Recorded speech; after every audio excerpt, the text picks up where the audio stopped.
Batas ni Duterte. Alam mo na ba ang mga batas at ordinansa na ipinapatupad ng Pangulo ng Bansa na si Rodrigo Duterte? Narito ang ilan sa mga batas na kanyang naipasa at ipapasang batas o ordinansa para sa kabutihan ng lahat, simula noong July 2016. A. City ordinances dapat nang ipatupad sa buong Pilipinas. 1. Curfew hour for minor children. Mahigpit na ipinagbabawal sa mga kabataang edad 17 taong gulang pababa ang paglabas ng bahay at gumala sila sa kalsada na walang kasamang nakatatanda mula 10 PM hanggang 5 AM kinabukasan. Ito ay upang maiwasan ang pagkakasangkot nila sa krimen, karahasan, at kaguluhan sa kalsada, at para mapanatili na rin ang katahimikan ng mga natutulog na residente. Mga bata, pagkatapos ng klase, umuwi na kaagad. Hanggat maaari, huwag kayo magpapagabi sa kalsada. Delikado ang panahon ngayon. Maraming nagkalat na masasamang loob. 2. Naked, liquor at smoke ban. Mahigpit ang kabawalan sa mga tao ang uminom ng alak at manigarilyo sa lahat ng mga pampublikong lugar, anuman ang edad at katayuan sa buhay. Ang sinumang mahuhuli ay papatawan ng multa at kulong sa ilalim ng executive order at ordinansa ng mga lokal na pamahalaan. Ang mga kalalakihan na walang damit pang itaas ay huhuliin din. Kung sakaling masangkot sa krimen ng mga menor de edad na kabataan, ang kanilang mga magulang o legal guardian ay siyang mananagot sa batas. Sayang ang pera, oras at lakas ng katawan sa masamang bisyo. Bakit hindi ipambili na lang ninyo ng pagkain o ipunan na lang ang perang nakalaan para rito upang makaiwas kayo sa utang, abala, at stress sa panahon ng kagipitan o pangangailangan? Bakit di na lang asikasuhin ang iyong pag-aaral, para sa magandang kapalaran sa hinaharap? 3. Total firecracker ban. Upang tuluyan ng mawakasan ang maraming bilang ng disgrasya sanhi ng mga paputok, lalo na sa mga kabataan, ipinag-utos na ang agarang pagpapusar sa lahat ng mga pabrika ng paputok sa buong bansa. Tanging lehitimong pylo o fireworks na lamang ang papayagan at ito ay may kaukulang permiso o lisensya bago ito gamitin. Hal, may isasagawang fireworks competition, event, New Year countdown, at iba pa. Sana itulong na lang ninyo sa mas higit na nangangailangan ng perang pambili sana ng paputok. Nakatulong ka na, nakaiwas ka pa sa disgrasya. 4. Chismis gossip ban. Sa bayan ng Binalonan, Pangasinan, may ordinansang nagbabawal sa pagkakalat ng chismis upang maiwasan ang away at sigalot sa pagitan ng mga magkakapitbahay. Ang sinumang mahuhuli sa aktong nagkakalat ng chismis ay pagmumultahin ng hindi hihigit sa FAP 1,000 at may kulong na hanggang 30 araw. Simple, mind your own business na lang para umasenso tayong lahat, huwag nang makialam sa buhay na iba. Asikasuhin at maging abala sa sarili nating gawain, upang maiwasan ang gulo, awayan at hindi pagkakaunawaan. 5. Catcalling o paninipot, anti-sexual harassment in all public places. Anti-catcalling ordinance in Quezon City, Baguio City and Manila, ipinagbabawal na ang pagsipol at pagtawag sa mga babae na nakakainis na salita na maaaring makaabala o makasira sa kanyang dignidad at pagkatao, pagkindat sa mga babaeng dumaraan sa kalsada, maging ang pagtawag ng sexy, kahit nakasuot pa siya ng mixing kasuotan, paghingi ng personal na detalye, panghihipo sa anumang bahagi ng katawan, stalking, at iba pang kauri nito. Maltang hindi hihigit sa FAP 10,000 at kulong na 6 na buwan ang parusa sa sinumang mahuhuling lalabag sa naturang ordinansa. 10,913. Bawal na ang paggamit ng cellphone o e-gadgets habang nagmamaneho ng sasakyan, maliban na lang kung may serious emergency case, gaya ng pagtawag sa police, medical, fire, at iba pa. Maltang FAP 5,000 ang parusa sa unang paglabag, FAP 10,000 sa ikalawang paglabag, at FAP 15,000 at 3 buwang suspensyon ng lisensya sa ikatlong paglabag, kasabay ang pagsalang muli sa retraining course ng LTO. At kapag naulit pa sa ika-4 na paglabag, multa na FAP 20,000 at posibleng makonsela ang iyong lisensya.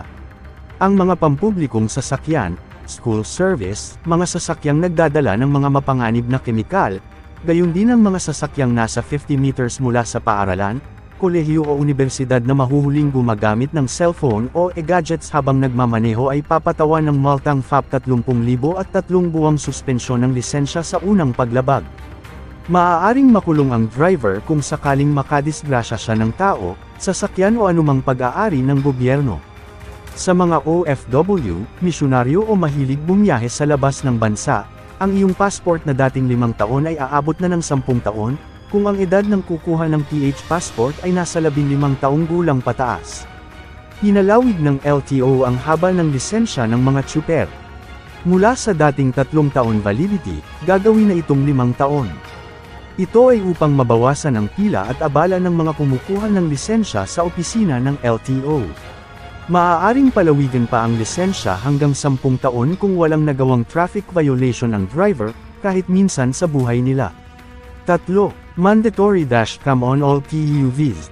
Upang mapabilis ang pagresolba ng krimen at aksidente sa kalsada, may batas na mag-oobliga sa lahat ng uri ng pampublikong sasakyan na magkabit ng dashboard camera o dashcam, jeep, bus, taxi, UV Express, at mga pribadong sasakyang ginagamit sa TNVS o Transport Network Vehicle Service gaya ng Grab.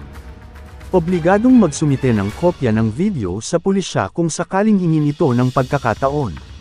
Lahat ng pulis at traffic enforcers na nakadestino sa kalsada ay obligadong magkabit ng bodycam upang maiwasan ang posibleng pangangikil o corruption. Lessons learned, maging behave kung dadaan o pupunta sa pampublikong lugar o gusali. Malay mo, baka nakunan ka na ng CCTV na di mo nalalaman. 4. Jeepney Modernization Program. Upang maiwasan ang madalas na aksidente at mabawasan ang krimen sa mga pampublikong sasakyan, isinulong ng Land Transportation Franchising and Regulatory Board, LTFRB, na lagyan ng dashcam, Global Positioning System, GPS, Wi-Fi, at Automatic Fare Collection System, AFCS, katulad sa mga mauunlad na bansa. Sa ilalim ng programa, papalitan na ang mga lumang jeep na ang edad ay 15 taong gulang pataas, simula nang bilhin ito ng brand new sa orihinal na may-ari nito sa Pilipinas at nerehistro ang sasakyan sa LTFRB. Gaya ng bus, may ordinary at aircon na may kasamang libreng Wi-Fi at panunood ng TV o sine. Ang GPS ay upang matrack ang kasalukuyang lokasyon ng sinasakyang jeep o bus. May opsyon na ring bayaran ang pamasahe gamit ang AFCS. Ito ay ang Beep Card, na kasalukuyang ginagamit sa MRT, LRT, at P2P bus sa Metro Manila. Pwede nang mag-upload ng Beep Card online gamit ang iyong e-money, debit, ATM, credit card o pumunta sa pinakamalapit na LRT o MRT station sa iyong lugar. 5. Tax Reform Acceleration and Inclusion Act, TRAIN, ra10,963. Ang mga empleyado na kumikita ng higit pa sa minimum wage ay may malaking kabawasan sa babayarang income tax.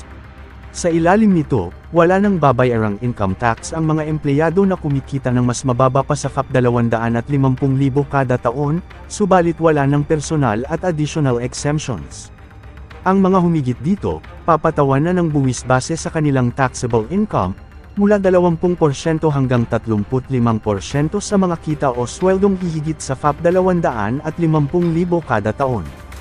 Wala na ring buwis na ipapataw sa year-end bonus, kasama na ang 13th month pay na hindi hihigit sa FAP 70,000 kada taon simula sa taong 2019. Ang humigit dito, isasama sa taxable income ang anumang susobra dito. Ang mga self-employed professionals na kumikita mula FAP 250,000 hanggang FAP 3 milyon kada taon ay magbabayad na lang ng flat tax na 8% base sa kabuuang halaga ng gross sales and receipts, walang expense deduction. Mga negosyong pag-aari lamang ng iisang tao, sole proprietor, ang maaaring mag-avail ng ganitong opsyon. Sakop lang nito ang kita na galing sa negosyo, business income. Hindi kasama rito ang sweldo, bonus at benepisyo na kinita mula sa pinapasukang kumpanya, employment. Kasunod-kasunod din ito ay ang pagtaas sa buwis at gastusin sa pamasahe, gasolina, pagbili ng sasakyan at mga inuming matatamis at maaalat, mga bisyo gaya ng yosi at alak, at iba pa. Nasa sa tao na kung saan gagastusin ang pera upang makabawas sa babayarang buwis, kung paano tayo titirin at pagkakasyahin ang kinikita upang ito ay sumapat sa araw-araw na gastusin. Hindi katulad sa naunang tax measure noong 1997 na kahit ang ordinaryong middle class na kumikita ngayon ng FAP 500,000 kada taon ay pareho ang babayarang tax rate katulad ng mga milyonaryo at bilyonaryo sa ating bansa, na nasa 32%, Di din ito ay ang pagtaas sa buwis at gastusin sa pamasahe, gasolina, pagbili ng sasakyan at mga inuming matatamis at maaalat, mga bisyo gaya ng yosi at alak, at iba pa. Nasa sa tao na kung saan gagastusin ang pera upang makabawas sa babayarang buwis, kung paano tayo tipirin at pagkakasyahin ang kinikita upang ito ay sumapat sa araw-araw na gastusin. Hindi katulad sa naunang tax measure noong 1997 na kahit ang ordinaryong middle class na kumikita ngayon ng 500,000 kada taon ay pareho ang babayarang tax rate katulad ng mga milyonaryo at bilyonaryo sa ating bansa, na nasa 32%. Mr. Kasagpa here, subscribe muna yan for more news updates.